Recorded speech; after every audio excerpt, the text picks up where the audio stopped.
let's just go over how did we create that kind of alpha yesterday. There's really 4 things that we do here. And not particularly in this order, but the whiteboard is where we do all of our fundamental work. So this is the ARMR investing way, step by step. And this is what leads to massive alpha. It's hard work that gets there. Then you have one day where just everything goes berserk to the upside. And we're literally making money on everything. And you look at the screen and you're like, how is this possible? This is unreal. It's just hard work. It's just executing the strategy over and over again. It's putting yourself on the right side of probabilities and statistics when the reward is worth the risk.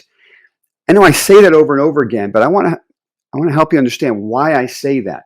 It's because this is the number one thing I think before I put money to work. And the reason is there's so much noise out there that can easily create inertia, so you can't make any investments or trades, or the news drags you in the wrong direction, and you end up putting capital to work on a total roll of the dice because of something you read or you heard. And this is what destroys capital. This is what makes it impossible to capture alpha. So I created the ARMR Report really for myself, and I share it with you. Don't forget, one of the reasons I share it with you is that you keep me honest. My performance, managing my own capital and that of others, has gone up exponentially since I started the ARMR Report 3 years ago. It's you guys that keep me honest. That's why I call this a virtual hedge fund. We're all working together towards the common goal of capturing alpha and protecting our wealth at the same time and building wealth. So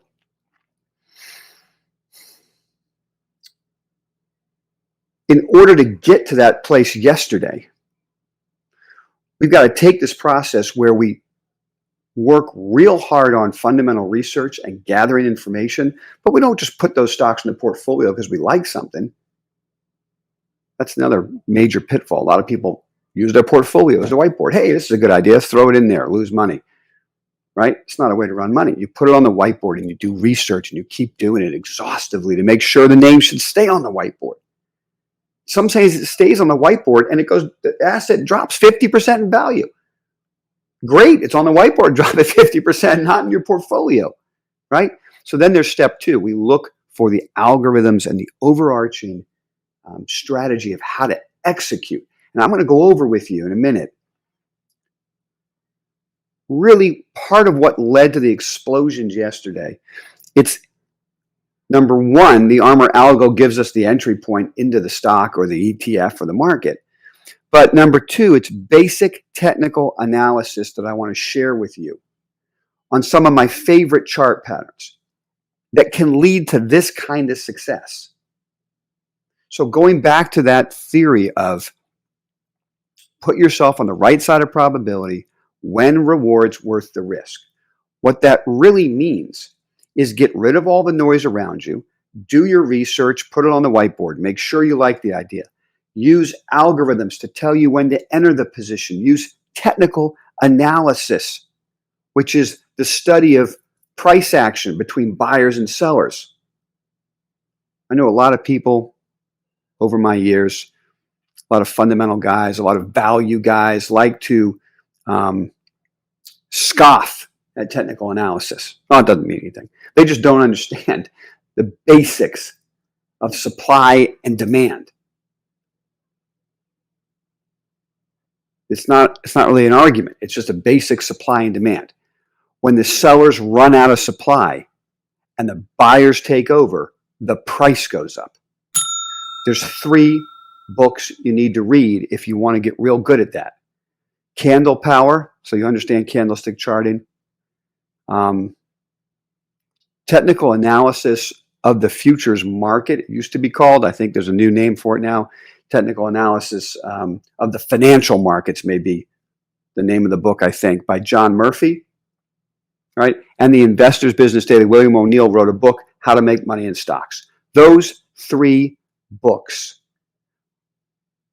front and center in my library. I've read them multiple times. Okay, I'm going to go over with you just a piece of them. Eventually, there'll be a 4th book in my library, and it'll be the ARMR Playbook. Because what I'm going to do is condense all that information. I mean, trying to read John Murphy's book is a beast. You have to really be in love with technical analysis to do it. So what I want to do, eventually, I'm going to do this for you guys. Hopefully, I won't be giving it to your grandchildren. Anyway, I'm going to condense it into these are the patterns we look for, and this is the type of action. So I'm going to go over with you in a minute a couple of symbols so you can see what I'm talking about. Okay? And see how they explode. And what you want to really do is take a screen grab of these chart patterns I'm going to show you, print them up, and put them above your desk, because you want to find these patterns over and over again. And you want to put capital to work when reward is worth risk in these patterns, because they create this massive reward when they work. Okay, so we'll go over that in a minute.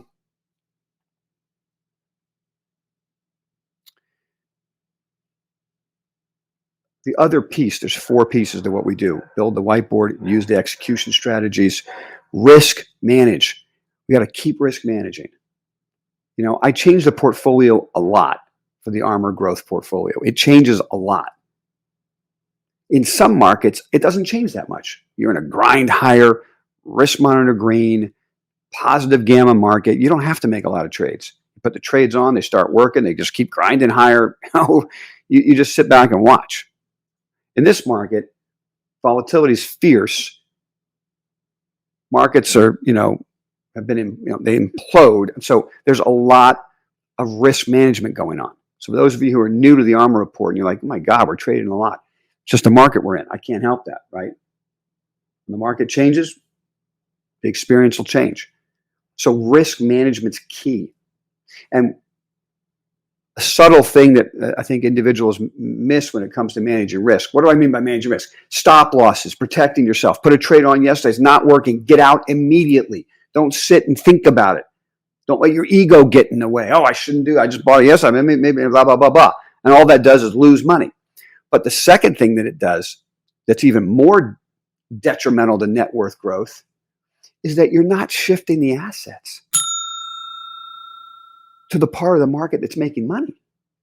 So not only are you losing money over here, you're not making money over there, right? So what you got to do is put these 3 pieces together.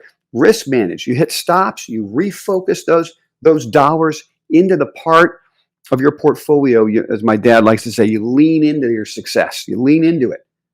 Okay, that's my dad was saying that. Okay, before a book was written about leaning in, so it's got nothing to do with that. My dad always said that. So you lean into success, right? Where your portfolio is working, you keep adding there, boom, like this, okay? And then the last piece is our day trading tool. And I share with you on the live trading desk, the screen, I show you how we're trading. We walk through trades together. We like to hedge in this market. And I think sometimes there's something that people miss when it comes to hedging. It's not really, it doesn't have to be a profit center to me. It can create gains. Okay, we've got gains from hedging, but I don't really look at those gains. I don't really care about those gains. If hedging helps me stay in my positions that then skyrocket, well, hedging has added massive alpha in a stealth way. You don't even realize it, right? So in other words, if I'm short precious metal stocks in the morning to hedge my position, maybe I'm short GDX to hedge my precious metals, and I lose a little bit on GDX, what do I care when precious metals skyrocket all day? It helps me stay with all of my metals. I'm not selling anything, even though there's weakness in the morning. Now, there's been some mornings we book a profit on the weakness, and then they go up. Okay, that's a win-win. You're making money in both directions. But that's not even the point. The point of hedging is to protect yourself and also help you maintain exposure. So it's these 4 things we put together. We had a huge day yesterday. It's lots of fun. Let's enjoy it for a second. 3, 2, 1. Okay, now let's get back to work. Let's remember that the market makes fools of most of us most of the time. So even though we had a massive day yesterday, humility. We have to get back to humility. We have to get back to focusing on executing our strategy ruthlessly, following stop rules religiously. The most dangerous thing that can come out of a day like yesterday, where net worth is just skyrocketing, is that you start to think you walk on water and you can throw money at everything. Okay? That's not how we got here. We got here by focusing on a strategy, executing it ruthlessly, following risk management rules religiously. That's how we got here. Sharing information on a whiteboard, right? When we talked about commodities super cycle starting in 2022, that was December last year, right? So these are the things that got us here, and we have to keep focused on that, all right? So let's go over real quick a couple of charts I want to share with you. These chart patterns. Okay, we're going to start with UEC. I'm going to make this fast because I got a lot I got to do this morning to get ready, but a couple of chart patterns. UEC, print them up, and I'll put this into the Slack room for you. I'm going to cut and paste and share. I think I did some of them yesterday, so you can print them up and put them above your desk wherever you're trading and investing. Okay, but we're looking for first and second stage bases. We love pennant formations. This is a pennant formation, and then there's a high tight pennant inside of the pennant, right? And we're buying it right in here. So what we try to do is buy closest to the stop. If it breaks down out of the pennant, we're out. We buy closest to the stop, and we let others mark up our portfolio. And boy, we love those others. They're doing a wonderful job marking up our portfolio. Okay? Here's an example of one that just broke out yesterday. This is even, look how clean that is. This is the original breakout right here is stage one, breaks out, makes a pennant on top of the original base, makes a high tight pennant inside of that. We're buying it right in here. Now it's breaking out. Right? And these are just the uranium stocks. You can see they all look pretty much the same. Okay? I want to show you. So these are the pennant formations. They're going to see pennants in everything I do because I just love pennant formations. They've been so explosive for me over the years. This is one of my favorite chart patterns. This is neighbors, okay? This is the 4 up and out rule, 4 up and out. This is neighbors, a drilling stock. So what happens, you get into a rectangle formation and you have 4 attempts to break out of the top of the rectangle. The 4th is the winner, 4 up and out. If 4 fails, then it's going to break down. Okay? So don't forget, this is just a battle between buyers and sellers. And you can see clearly where the sellers come in and they dominate here, they dominate here, they dominate. Now the buyers are getting more and more and more and more aggressive. The sellers are out of bullets. Bang, the thing breaks out and then makes a high, tight pennant. So you got a pennant on top of a 4 up and out breakout. This is one of my favorite chart patterns. They don't get better than that. Does that mean it can't go down? No. Obviously, it can go down. This is technical analysis. This is not a crystal ball. This is not a guarantee. Okay? The object here is to get ourselves on the right side of probability when reward is worth risk. And these patterns make the reward worth the risk. Okay? The risk is always however far it has to go to get to your stop. Okay? So if we're buying neighbors in here, it breaks the 25-day moving average, we're out. That's not a lot of risk.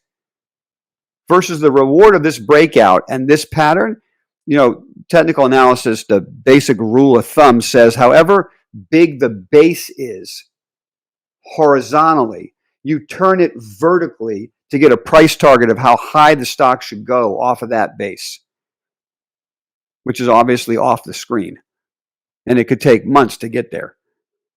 But what you expect now is an uptrend to be in place that, let's say stays above the 50-day moving average until the stock has gone up vertically, however big it is horizontally in the base. And there'll be a lot of different ways to trade it on the way up. But for, let's say, an investor who doesn't want to trade, you're in this position now. The 50-day is your stop, and you just leave it alone.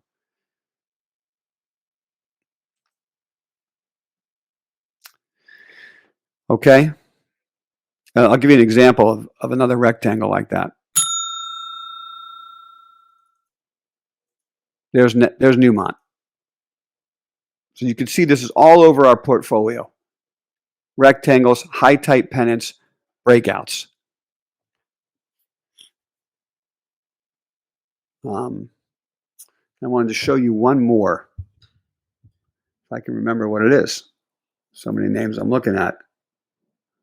Oh yeah. Let's look at rig. Okay, so now rig is different. Rig is a 5-wave pattern. Anybody who reads Elliott Wave, which don't get too carried away, Elliott Wave, it's interesting, but has its flaws. But in this case, this is a really great wave pattern. This works a lot. It's another rectangular pattern, and it's, instead of 4 up and out, it's a 5-wave move. The first wave up, the second wave down, the third wave up, the fourth wave down. And as you can see, this fourth wave takes a long time, right? And now this is 5 up and out. 5. It's the 5th wave. And of course, as you can see, it's making a pennant. This hasn't even broken out yet. I'm sharing this idea with you here, and it hasn't even broken out. The object is to own rig here. If it breaks below the 50-day, we're out. Not a lot of risk, but the reward's enormous if it breaks out of that pattern. And as you can see, we're focused on drilling stocks. We already own Helmerich and Payne. 1, 2, 3, 4 up and out is HP. And you can see it's in the process of skyrocketing. So there's another 4 up and out, right? We can draw this together. You can see there's the bottom of the channel. There's the top of the channel. 1, 2, 3, 4 up and out. Okay, you want to look for these patterns. Couple of names we just added to the portfolio yesterday. LTHM. We've already traded it once and made some money. Stage 1 base on this lithium play. It breaks out. Stage 2 bases are my favorite to buy. The first breakout is the move that brings a lot of eyeballs to the idea. And then the short-term traders sell it, right? And then the real investors come in and they start getting crazy on it. I'll give you an example, CCJ, okay? The first breakout really is right in here. This move higher right in here got everyone excited. And then the whole thing unraveled. Came all the way back into the base. Okay? And the stage 2 base breakout was right in here, and this is where we were buying CCJ at the ARMR Report. Right in here as it was breaking that downtrend. See this? All right? So right there is where we started buying CCJ for that breakout. The stage 1 base is here. Notice how the asset comes all the way back to that stage 1 base. So it breaks out, comes back to test it, and then stage 2 gets started. You see, what happens is stage 2 is the panic stage. The first breakout in uranium, all of a sudden it's on CNBC, people are talking about it, and a whole bunch of people sell on the news. Then it proves itself. It holds the original breakout and starts to go again. And now everybody who feels like they missed it the first time piles in the second time. And then you get explosive moves. And this is why I like stage 2 bases so much. So LTHM, added to it yesterday. There's the breakout. There's the pullback. Added it yesterday. And the stop. Don't forget, the reward's worth the risk. If this thing breaks down today, I'm out. Okay? If it closes below the low of 2 days ago, maybe even the low of yesterday, it should be sold. All right? The low of the day you bought it is the best stop. Every now and then I use the low of the day before. Okay?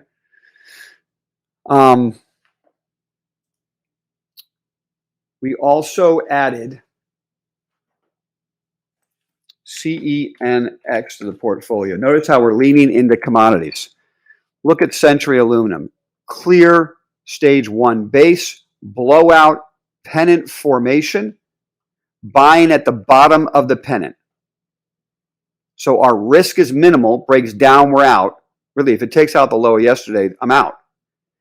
If it skyrockets, then we're going to let somebody else mark up our portfolio, just like we did on uranium. Okay? So those are the additions to yesterday. We increased our exposure to precious metals because you could see that pennant breaking out right in here in silver.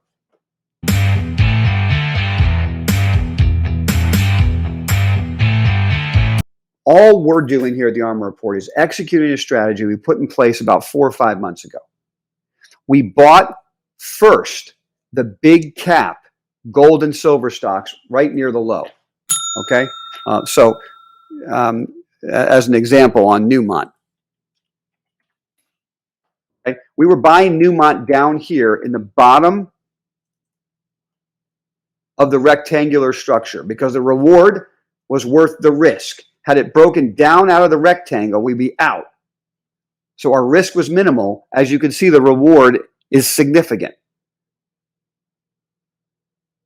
Okay? So the object was to first buy the big names. Like, for instance, we bought Wheaton Precious Metals at the same time, down in here. Okay? Or we bought, we invested in Barrick Gold, right? Right in here. Right at the bottom of the range. And our plan was, if we can make money on the big gold stocks, then we've earned the right to take the risk to buy the smaller cap silver plays. That's what we did a few days ago when we were buying, as you remember, the uranium because of what we heard from the Fed minutes. And when we hear these Fed speakers come out and basically panic that they're behind the curve in inflation, we say, okay, let's keep executing our strategy. We got long the bigger names first. We are making money. We're long the metal itself through Sprott funds. We're making money. We've earned the right to take more risk, and so we added silver stocks. I don't want to talk about it from there. If they go up, great. If they hit the stop, I'm out. And there's a certain moment when it comes to, and this is very important. I want to share this with you right now. Please hear what I'm saying. It's very important. There's a moment in every investment thesis where you have to stop selling yourself. You've done the research, you've done the work, you're right, and you're making money. Just stop. Stop convincing yourself how great it is. Start worrying about how to manage your risk. This is what separates the best asset managers from the average, okay? From the mediocre and from the poor. The bad asset manager. It's this egotistical need to keep proving yourself right that will sink you. Example, Cathie Wood. Doesn't get more obvious than that. Makes a fortune, comes on CNBC, keeps telling anybody they're going to just go up forever. They're the greatest ideas ever. Bang, down 75%. I mean, it's embarrassing every time she gets on TV. We have to avoid that behavior. So once you've done the research and it's on your whiteboard and you own the positions and you're making money, stop selling yourself. Keep doing your research to make sure that nothing changes dramatically on a fundamental basis. But you don't have to keep talking about how great the idea, how great the idea. Because when you do that, you're sowing the seeds of failure. Because you'll never be able to sell it. Because as it's going down and hitting stops, you'll stare at the screen and say, yeah, but these are all the things I told myself this morning about how great this investment is. And guess what? All those things were true, and they were true 5 months ago, and you've already made a fortune. and something else is changing. Okay? Don't become that person. Once you've hit the ball out of the park and you're crushing it, don't keep working on your swing. just keep swinging and follow your strategy and execute. That's it. And that's where we are right now in the metals. Okay?